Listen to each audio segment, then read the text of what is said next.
My name is Tiggelaar. I do research into human behavior, and in my opinion, when it comes to change, especially change, you could say in the ways we work, or the ways we work with new technology, for instance, the big challenge is not so much the possibilities that the new technology offer, but changing our behavior. Problem is always human behavior, and it's so difficult to change because a lot of our behavior is not consciously planned. It's not something that you can just make up and say, okay, this is what we're going to do, and agree upon with yourself and just do it. Problem is, in many cases, that there are so much automatic, so much unplanned, so much unconscious behavior in our repertoire that changing that's the big difficulty.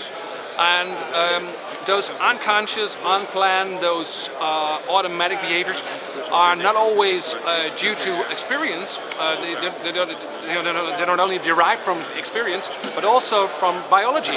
Some of the behaviors that we perform every day are just innate. We're born with them. Just to give you a brief example. Proximity, for instance, is very important for people, and that's not something that you choose to find important, but it's something that's actually in your biology. So when someone is really close to you, and I mean geographically, but also social, then cooperation, trust tend to flourish. And when you, on a subconscious level, got the idea that someone is far away, even though that may not be the case actually, you always see that people tend to work less together, and they don't trust each other for the same amount. Another thing is that if you look at, for instance, research from Robert Crowd, a very famous researcher from Carnegie Mellon University, you see that although, for instance, people at universities use a lot of electronic ways of communicating with one another, still the actual distance between the working places that they occupy is a very good predictor of the level of cooperation.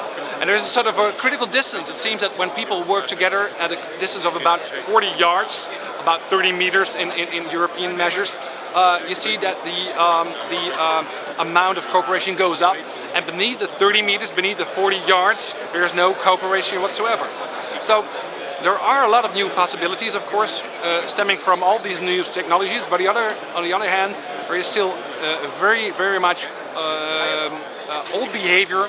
There are lots of old behaviors that we learn through experience, but also that we're born with, and they are very hard to overcome. So I guess that is the big challenge for change.